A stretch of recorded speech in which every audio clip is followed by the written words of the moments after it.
जय गुरु जी, संगत जी। गुरु जी का बहुत बहुत शुक्राना कि आज मैं फिर से सत्संग कर रही हूँ। जितना गुरु का बखान करने को मिले उतना ही कम है, यही मैं हर बार बोलती हूँ। तो गुरु जी चाहते कि मैं कुछ चीज़ें हैं आप लोगों के साथ शेयर करूँ, उन्हीं की परमिशन से ही मैं ये सत्संग कर रही हूँ। संगत जी, मैं आप लोगों से एक बात कहना चाहती हूँ। कहीं ना कहीं गुरुजी ये मैसेज देना चाहते हैं, आप सबको मेरे थ्रू देना चाहते हैं।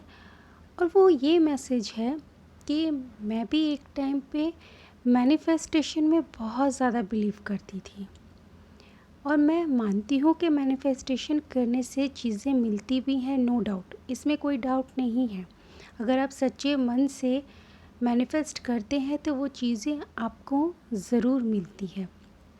बट हाँ, हर चीज़ मिलने के लिए एक डिवाइन टाइम ज़रूर फिक्स रहता है। मैं भी पहले बहुत सारे मैनिफेस्टेशन टेक्निक अप्लाई करती थी, 369 मेथड हो या अलग अलग, और मुझे हमेशा रिज़ल्ट भी मिला है। ये नहीं बोलूँगी कि मुझे रिज़ल्ट नहीं मिला। हाँ, कभी कभार बहुत लेट, तो कभी कभार हुआ कि ऐसा कि काम नहीं भी किया। वो ईश्वर की मर्ज़ी है, हर चीज़ ईश्वर की मर्ज़ी से ही होता है। और जो गुरुजी के साथ जुड़ते हैं उनका यही मानना होता है कि गुरुजी के मर्ज़ी से ही सब कुछ होता है। तो जैसे गुरुजी मेरे लाइफ में आए उसके बाद से मुझे कोई मैनिफेस्टेशन टेक्निक इस्तेमाल करने की ज़रूरत ही नहीं पड़ी। मन से ही कोई मैनिफेस्टेशन टेक्निक अप्लाई करने की इच्छा ही नहीं हुई, क्योंकि गुरुजी का कहीं ना कहीं मैसेज था मुझको कि जब मैं जुड़ जाता हूँ तो मैनिफेस्टेशन की ज़रूरत नहीं पड़ती है। मुझे पता है मेरे बच्चे को कब किस टाइम पे कौन सी चीज़ ब्लेस करनी है। तो बेहतर यही होता है कि हम मैनिफेस्टेशन ना करें। मुझे मैनिफेस्टेशन करने की ज़रूरत नहीं पड़ी गुरुजी से मिलने के बाद, और ना ही मुझे कोई इच्छा मेरे मन में जागी कि मैं कोई मैनिफेस्टेशन करूं। गुरुजी को क्रिस्टल्स हो या अंगूठियाँ हो, ये सब पहनना भी पसंद नहीं था। और मेरे पास कुछ क्रिस्टल्स है, ब्रेसलेट्स है, रेकी स्टोन से रिलेटेड। मैंने पहले परचेज़ किया था, तो मैं उन्हें पहनती भी थी और अभी भी मैं पहन ही लेती हूँ कभी कभार इन द सेंस कि हाँ, कर लेती हूँ, बट डेली नहीं मैं कैरी करती हूँ, क्योंकि गुरुजी के साथ कनेक्ट होने के बाद मुझे भी इन स्टोन्स के टुवर्ड्स एज सच कोई अट्रैक्शन नहीं रहा। क्योंकि गुरुजी से जुड़ने के बाद गुरुजी की एनर्जी ही कुछ इस तरीके से काम करती है, आपको इस तरीके से हील कर देती है कि आपको इन सब चीज़ों की ज़रूरत नहीं पड़ती है। कोई क्रिस्टल हो, कोई स्टोन हो, मैनिफेस्टेशन हो, इन सभी चीज़ों के लिए एक ही महामंत्र काम करता है, वो है गुरुजी का मंत्र जाप। गुरुजी का मंत्र जाप ही ऐसा कमाल करता है आपकी ज़िंदगी में, जो ना कोई स्टोन कर सकती हैं, ना कोई क्रिस्टल कर सकती हैं, और ना ही कोई मैनिफेस्टेशन टेक्निक कर सकती हैं। गुरुजी के साथ कनेक्शन में आने के बाद से मैंने किसी भी तरीके का स्टोन या क्रिस्टल खरीदना भी बंद कर दिया, क्योंकि मन ही हट गया उन सब चीज़ों से। ऐसा लगता है मंत्र ही बहुत ज़्यादा मतलब काम करेगा, इन सब चीज़ों की कोई रिक्वायरमेंट है ही नहीं। चलिए मैं आपको एक छोटा सा सत्संग सुनाती हूँ। एक्चुअली हमारे घर के सामने एक प्लॉट है, वो एम्प्टी है। उसमें जिनका भी प्लॉट है वो थोड़ा वेजिटेबल वगैरह, छोटा मोटा फार्मिंग वगैरह करते हैं। तो ठीक उनके सामने जिनका प्लॉट है, उनके साथ हमारे कुछ महीने पहले थोड़ी अनबन हो गई, तो हमारे उनसे बातचीत नहीं है। तो जो सामने वाला प्लॉट है, जो एम्प्टी प्लॉट है, वो हम उनके सामने वाला जो प्लॉट है उनके भैया का ही प्लॉट है। तो एक बार ऐसा हुआ कि हमारे घर में एकदम टॉप में मैंने एक सूर्यदेव लगाया हुआ था। तो एक दिन बहुत तेज़ आंधी आई और वो सूर्यदेव निकल गए और सीधा उनके प्लॉट में जाके उल्टा होके गिर गए। अब मुझे ये था कि अब वो सूर्यदेव जी जो गिर गए हैं जिनके प्लॉट में, उनसे हम बात नहीं करते तो हम मांगे कैसे। एक बहुत बड़ी वो प्रॉब्लम सी हो गई। तो ऐसे मतलब 2-3 महीने ऑलमोस्ट निकल चुके थे, तो हमने सोचा कि छोड़ो, अब क्या मांग तो सकते नहीं, हम उनसे बात नहीं करते, रहने दो, कोई बात नहीं, जो चीज़ चली गई चली गई। बट मैं मम्मा से हमेशा ये बोलती थी कि मम्मा इट्स ओके, कि चलो कोई नहीं, वो सूर्यदेव जी शायद कोई भी रीज़न था जो चले गए हमारे घर से।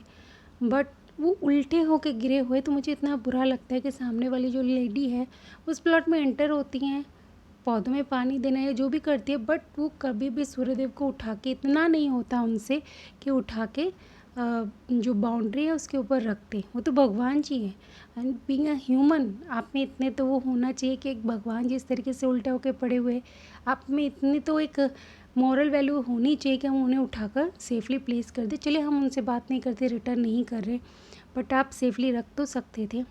तो एक दिन नाइट में लेटी हुई थी मैं मम्मा के साथ, तो मैं इसी बारे में बोल रही थी कि मम्मा किसी का बिहेवियर इतना ऑकवर्ड कैसे हो सकता है, भगवान जी उल्टे पड़े हुए तब भी उनमें इतनी मैनर्स नहीं है कि उठा के रख दें, चलो हमें रिटर्न ना करे, कोई इशू नहीं है। तो उसी दिन नाइट में मैंने गुरुजी से कहा, गुरुजी मेरी आपसे एक छोटी सी रिक्वेस्ट है, मैं चाहती हूँ किसी तरीके से आप सामने वाली लेडी के माइंड में ये बात प्लेस कर दीजिए कि वो उठा के सूर्यदेव जी को बाउंड्री में सीधा करके रख दे। मुझे बहुत फील होता है इस तरीके से भगवान जी की इंसल्ट हो रही है, वो उल्टा होके पड़े हुए हैं। तो आप बिलीव नहीं करेंगे संगत जी, मैंने बहुत प्यारे तरीके से गुरुजी से रिक्वेस्ट किया था, प्लीज़ गुरुजी मेरी जो छोटी सी इच्छा है इसे पूरी कर दीजिए। मुझे सुबह उठ के अपने घर के सूर्यदेव जी को इस तरीके से उल्टा पड़ा हुआ देखकर मुझे बहुत बुरा फील होता है। तो नेक्स्ट डे मैं मॉर्निंग में उठी तो वो एज़ इट इज़ वैसे ही पड़ा हुआ था। यू वोंट बिलीव कि सेकेंड डे जब मैं मॉर्निंग में उठी तो मैं ब्रश कर रही थी, ब्रश करते करते मैं बालकनी से देख रही थी, तो मैंने देखा क्या सूर्यदेव जी आज दिखाई नहीं दे रहे, कहाँ गए, और मैंने देखा बाउंड्री के ऊपर बिल्कुल सीधा करके उन लेडी ने रख दिया। आप बिलीव कर सकते, जो 2-3 महीनों से नहीं हो पा रहा था, वो बात मैंने उस दिन नाइट में गुरुजी से बोला कि गुरुजी प्लीज़ आप उन लेडी के माइंड में ये बात डालें कि वो एटलीस्ट सीधा करके बाउंड्री पे रख दे, और गुरुजी ने बिल्कुल वैसे ही करवाया कि सीधा करके बाउंड्री में। आप बोली इससे बड़ी मैनिफेस्टेशन और क्या हो सकती है। आप गुरुजी से डायरेक्टली कांटेक्ट कर रहे हैं कि गुरुजी इतना छोटा सा काम प्लीज़ करवा दीजिए, और आप with in a second day आप देख रहे हैं कि वो काम पूरा हो गया। तो आपको लगता है कि कोई मैनिफेस्टेशन की ज़रूरत पड़ सकती है अगर आप प्यार से सच्चे दिल से गुरुजी से कुछ मांगे। ये तो बस मुझे सूर्यदेव की इंसल्ट लग रही थी तो मैंने मांग लिया, बाकी मैं अपने लाइफ के लिए कुछ नहीं मांगती गुरुजी से कि गुरुजी ये दे दीजिए, गुरुजी वो दे दीजिए। वो गुरुजी को पता है कहाँ पर मेरे क्या खर्चे होने, वो किस तरीके से बैलेंस कर देते हैं। जब उन्हें पता होता है कि मेरा मनी आउटफ्लो होना होता है तो वो इनफ्लो का भी रास्ता बना देते कि चीज़ें बैलेंस हो जाए। तो मैं किसी भी चीज़ के लिए कुछ भी नहीं मांगती, मैं बहुत खुश हूँ मेरे गुरुजी की कृपा से, मेरे गुरुजी मेरी ज़िंदगी में आए। चलिए एक छोटा सा और सत्संग सुनाती हूँ, रिसेंट सत्संग है। मैं हरिद्वार गई थी और वहाँ से नीलकंठ, और मेरे को थोड़ा जो प्रॉब्लम है वो है मोशन सिकनेस का प्रॉब्लम है कि पहाड़ों में जाते मुझे वॉमिटिंग फ़ील होती है, और बहुत ज़्यादा ही मैं इस चीज़ से परेशान हूँ। नीलकंठ जा रही थी, महादेव के मंदिर, गुरुजी तो हमारे साक्षात महादेव हैं। तो गाड़ी में बैठी तो जिनकी गाड़ी थी उन्होंने पहले ही बोल दिया कि वॉमिटिंग वगैरह आए तो बता देना, क्योंकि पता रहता है कि मोस्टली होता है, जो ट्रैवलर्स होते हैं पहाड़ों में जाकर वॉमिटिंग की प्रॉब्लम हो जाती है।